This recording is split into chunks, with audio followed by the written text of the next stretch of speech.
എനിക്കെതിരെ തെളിവുകൾ ഉണ്ടാക്കുന്നതിലും മിടുക്ക് കാണിച്ചു. എല്ലാം മനസ്സിലുണ്ട്. ഇതുവരെ അവിടുന്ന് ഇതുവരെയുള്ള യാത്രയിലൊക്കെ അതൊക്കെ ഇങ്ങനെ അടുക്കി പെറുക്കി വെക്കായിരുന്നു. കണക്കുകൾ തീർക്കാനാന്നോടാ എങ്കിൽ നീ പാടുപെടും.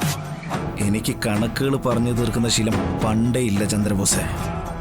എഴുതി കൂട്ടും, പിന്നെ അതങ്ങ് മൊത്തത്തിൽ കൂട്ടും.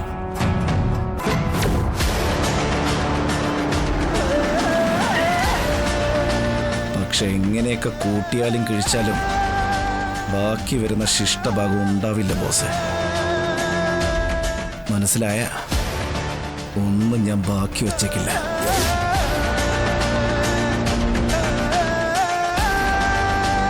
എന്താടാ പോലീസുകാരെ നീ വെല്ലുവിളിക്കാണോ? എന്നും നിന്റെ അവസാനോ? അവസാനോ? എടോ, അത് എനിക്കും ആവാം, തനിക്കും ആവാം. അതാണ് നാട്ടു നടപ്പ്. ഇന്ന് നിന്റെ നാവ് ഒരിച്ചാൽ പുറത്തുവിടാം. മിസ്റ്റർ ACP,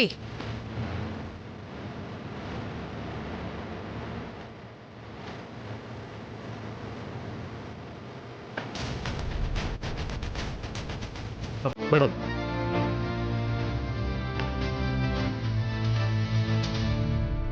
25 വർഷം മുമ്പ് ആറുകോൺ പോലീസ് സ്റ്റേഷനിൽ നടന്ന ലോക്കപ്പ് മർദ്ദനത്തിന്റെ പേരിൽ ഹൈക്കോടതി മനുഷ്യാവകാശ കമ്മീഷൻ പറഞ്ഞ കാര്യങ്ങൾ ശരിവെച്ചുകൊണ്ട് ഒരു സർക്കുലർ പുറത്തുവിട്ടിരുന്നു.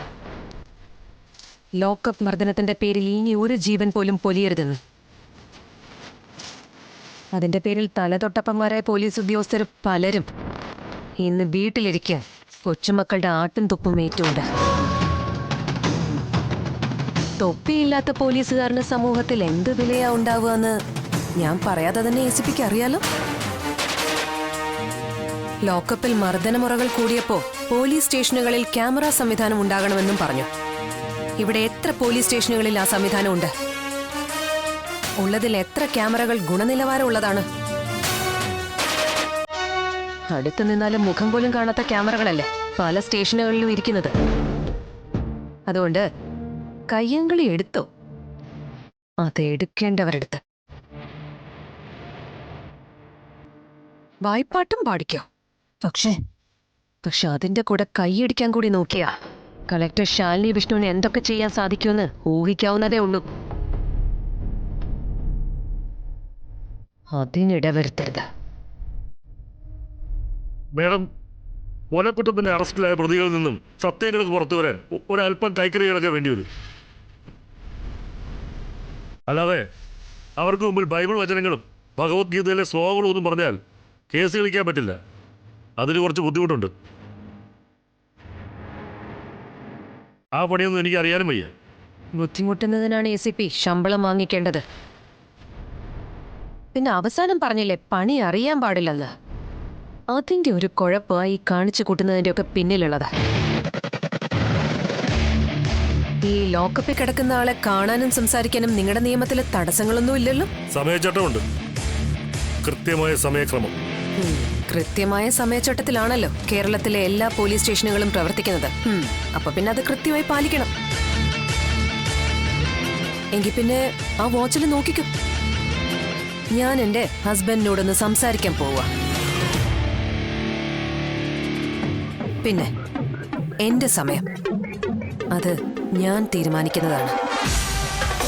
എന്റെ കീഴുദ്യോഗസ്ഥന് അതിലൊരു അഭിപ്രായവും പറയാൻ പറ്റില്ല. പറ്റരുത്. മേഡം,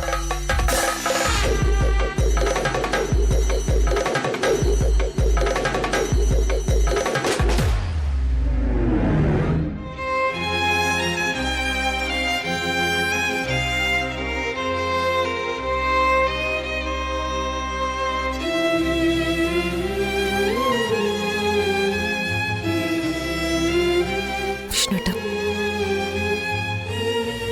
കണ്ടിട്ട് സഹിക്കണില്ല.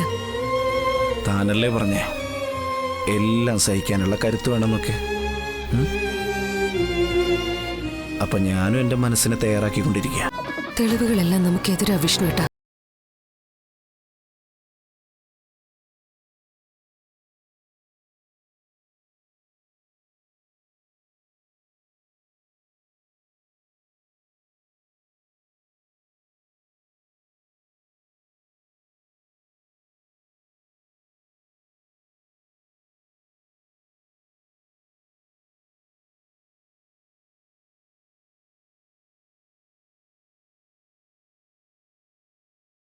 മൂന്നാമനാണ് മൊബൈലിൽ പകർത്തിയിരിക്കുന്നത്.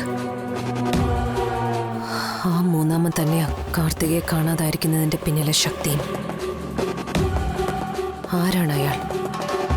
അതാണോ പെണ്ണോ?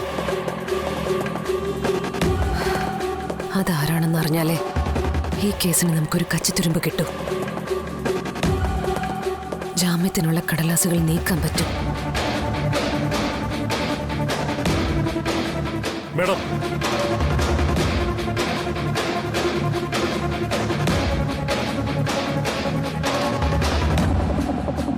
ജാമ്യം കിട്ടില്ല മേഡം.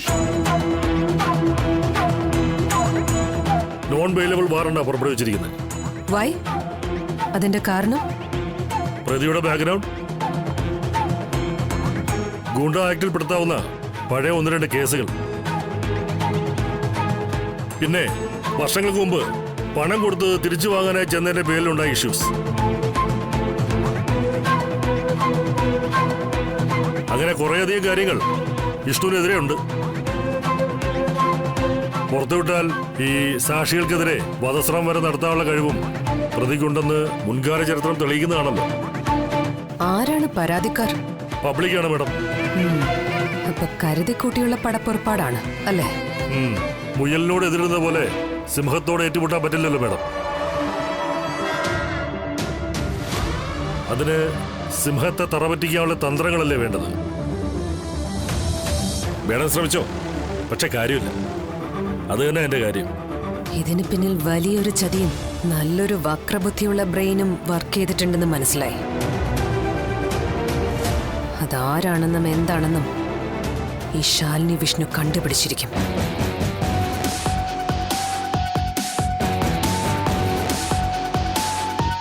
വിഷ്ണുവേട്ടാ, ധൈര്യമായിട്ടിരിക്കെ. വിഷ്ണുവേട്ടന് അധിക ദിവസം ഇവിടെ കിടക്കേണ്ടി വരില്ല.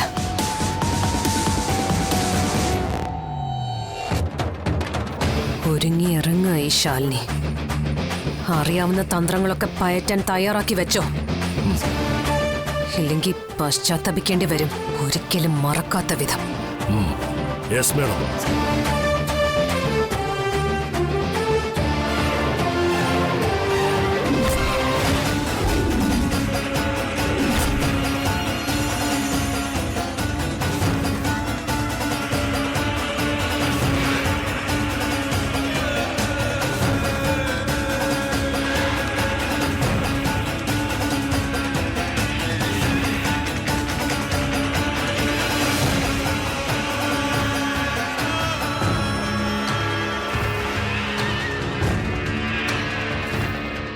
തിളച്ചാണല്ലോടാ കളക്ടർ മേഡം പോകുന്നത്. നിന്നെ ഇറക്കാൻ വേണ്ടിയുള്ള ഓട്ടത്തില് ആ തിളപ്പങ്ങ് മാറിക്കോളും. എന്നാലേ അത് അടങ്ങൂ.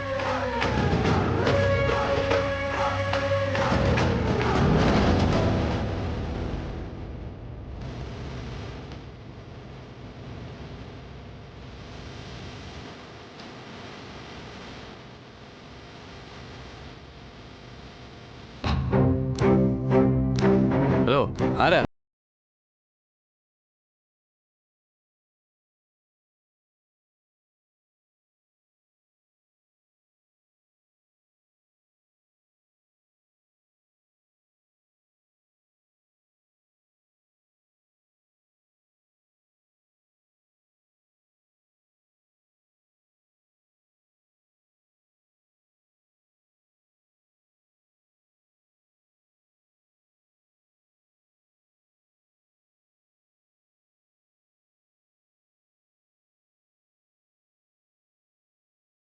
കേട്ടോ, ഇവിടെ ഈ കാശുള്ളവനും കാശില്ലാത്തവനും തമ്മിലുള്ള വേർതിരിവൊന്നുമില്ല കേട്ടോ. എല്ലാരും തുല്യരാ. ദേ ആ ഗാന്ധിജിയുടെ പടം കണ്ടോ? അദ്ദേഹത്തിന്റെ ആശയങ്ങൾ വളരെ കൃത്യമായിട്ട് പാലിക്കുന്ന ഒരേ ഒരു സർക്കാർ സ്ഥാപനം ഈ പോലീസ് സ്റ്റേഷനാണ്. എനിക്ക് വിഷ്ണുവിനെ ഒന്ന് കാണണം. അത് പിന്നെ ഒരാളിപ്പം വിഷ്ണുവിനെ കണ്ടിട്ട് ഇറങ്ങി പോയല്ലേ ഉള്ളൂ. ഈ വാലേ വാലേ കാണിക്കാന്ന് വെച്ചാലേ അതെ ഞങ്ങളെ ചട്ടത്തിനൊക്കെ എതിരാ. പക്ഷേ ഈ സത്യഭാമയെ പോലുള്ള ഈ ആഠിത്യവും ഈ ആഭിജാത്യമുള്ള കുടുംബത്തിൽ നിന്നൊക്കെ ആൾ വരുമ്പോഴേ കാണാൻ പറ്റില്ല എന്ന് പറയാനും പറ്റില്ല. ഞങ്ങൾ പോലീസുകാരുടെയൊക്കെ ഒരു ബുദ്ധിമുട്ടുകളെ. എനിക്കൊന്ന് കണ്ടാൽ മാത്രം മതി. അയ്യോ, സത്യഭാമയെ പോലുള്ള ആളുകൾ ഇങ്ങനെ വന്ന് നിന്ന് കെഞ്ചുന്നത് മോശമാ. നിങ്ങളെ പോലുള്ളവർക്ക് അത് ചേരില്ലെന്നേ. അത് മാത്രമല്ല, ഞാനിങ്ങനെ നിർത്തി പറയിപ്പിക്കുന്നത് ശരിയല്ല. ഒരു കാര്യം ചെയ്യും, എന്നെ കൊണ്ട് ചെയ്യാവുന്നൊരു സഹായമുണ്ട്. സത്യഭാമ പോയി കണ്ടോ. നേരത്തെ ശാലിനി മേഡം വന്ന് കണ്ടുപോയത് ഞാൻ അങ്ങോട്ട് കാര്യമാക്കുന്നില്ല. ചെന്ന് കണ്ടോ. ആ പിന്നെ ഇത് പക്ഷേ ഞാൻ എപ്പോഴും കൂടെ അനുവദിച്ചു തരില്ല കേട്ടോ.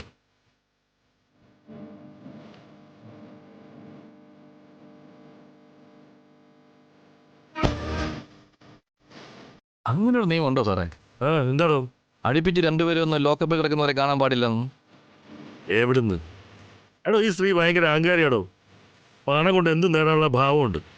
ഞാനൊന്ന് ഭംഗിയായിട്ട് ചൊറിഞ്ഞു നോക്കിയതല്ലേ. എനിക്ക് തോന്നി സാറേ. ആ.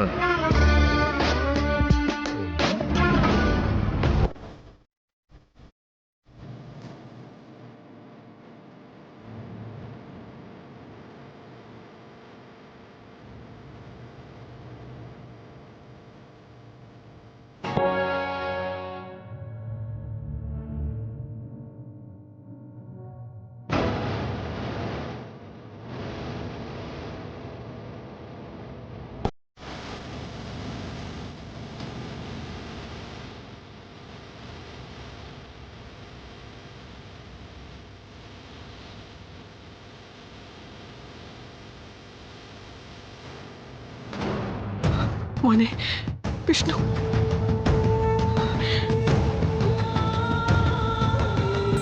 മോനെ, എടാ എടാ അമ്മ ഇന്ന് നോക്കടാ. എനിക്ക് കാണണ്ട ആരി.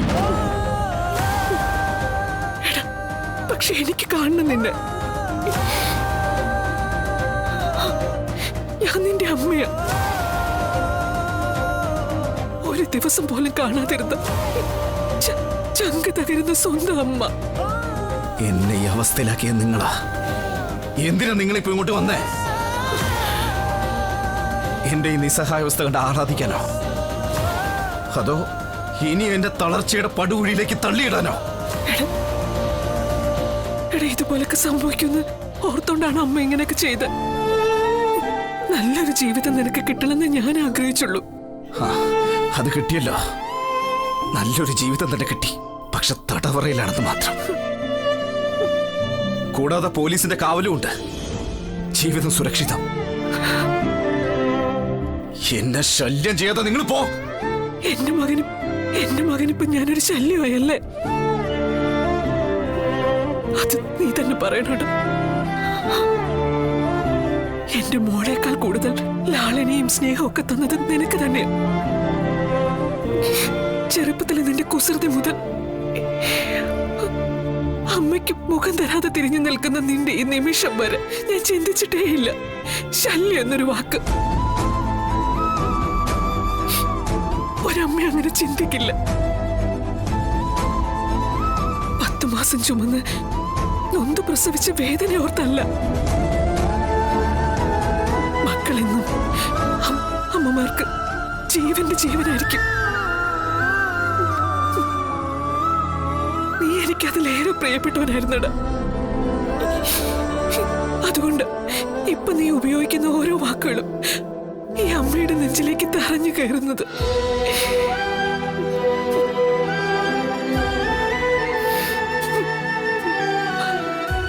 അമ്മമാർക്ക് വഴക്കിടാൻ പറ്റില്ലല്ലോ. മക്കളുടെ വാശിക്ക് അടിയറവ് പറയാനേ പറ്റൂ. അതുകൊണ്ട് ചോദിക്കുക, ഈ അമ്മ എന്റെ മകന് വേണ്ടി ഇനി എന്താ ചെയ്തു തരണ്ട?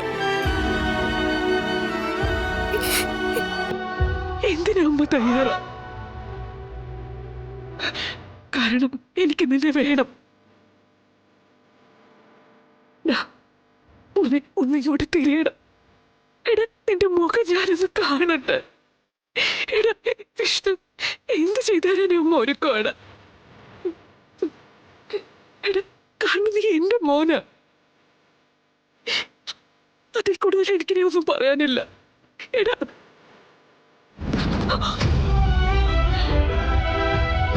അമ്മയ്ക്കൊരു ജീവിതം വേണമെങ്കിൽ അമ്മയ്ക്കൊപ്പം ഞാൻ വേണം. പക്ഷേ എനിക്കൊരു ജീവിതം വേണമെങ്കിൽ എന്നോടൊപ്പം എന്റെ ശാലിനി വേണം. ശാലി അമ്മ എന്ന് അംഗീകരിക്കുന്നോ അന്ന് എന്റെ മുന്നിൽ അമ്മ വരാവൂ. ഇല്ലെങ്കിൽ എന്റെ പ്രതികരണം ഇതിലും മോശമായിരിക്കും. മോനെ അമ്മ പോയിക്കോ, ഇവിടെ നിന്നിട്ട് കാര്യമില്ല. ഞാൻ നിങ്ങൾക്ക് നേരെ മുഖം തിരിക്കില്ല. മോനെ അമ്മയോട് പോകാനല്ലേ പറഞ്ഞേ?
കടലിളകി തുടങ്ങി.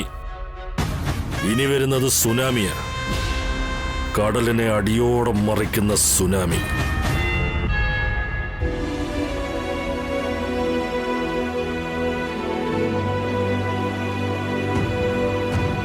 ഇതിപ്പോ കൊലക്കുറ്റവാ. ആ ചന്ദ്രബോസ് എഴുതി പിടിപ്പിച്ചിരിക്കുന്ന പോലൊക്കെ കാര്യങ്ങൾ നടക്കും. അയാൾക്കാണെങ്കിൽ നമ്മുടെ ഭാമയോടും നമ്മുടെ കുടുംബത്തോടും ഒക്കെ കടുത്ത വൈരാഗ്യവാ.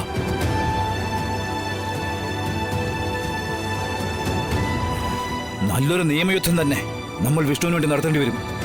സത്യമ്മ കാര്യങ്ങളൊക്കെ ചോദിച്ചറിയാൻ പോയിട്ടുണ്ടല്ലോ. സത്യമ്മ വന്നിട്ട് നമുക്ക് ബാക്കി കാര്യങ്ങളിലേക്ക് കിടക്കാം.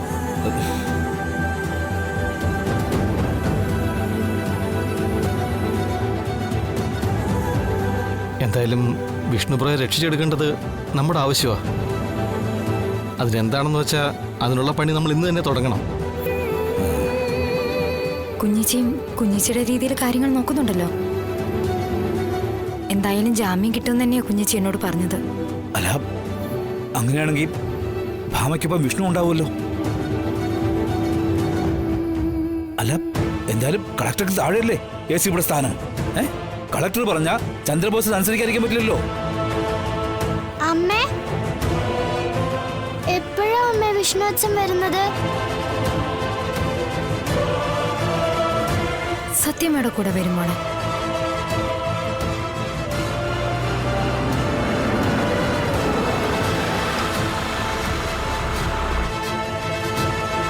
പൊന്നി, അവന് കഴിക്കാൻ എന്തെങ്കിലും കരുതിയേക്കണേ.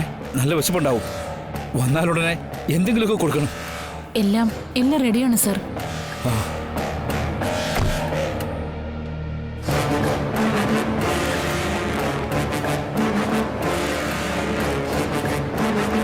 എടാ മോനെ, എത്രയും പെട്ടെന്ന് വക്കീല്.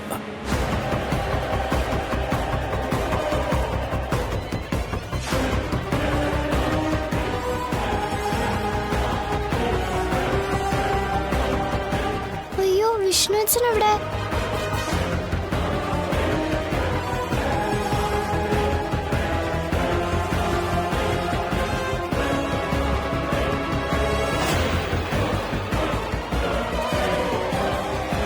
പൊന്നെ കുറച്ച് വെള്ളം കൊണ്ടുവാ. ഭാമേ, വിഷ്ണുവിടെ? എന്താ അമ്മ ഉണ്ടായേ?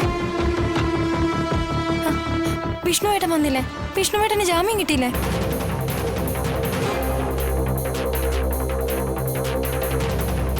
ഇല്ല,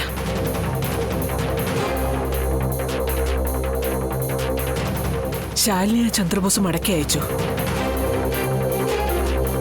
എനിക്കെന്റെ മകനെ ഒന്നും കാണാൻ പോലും പറ്റിയില്ല. ചന്ദ്രബോസ് കാണിക്കുന്നു പറഞ്ഞു. സത്യമ്മ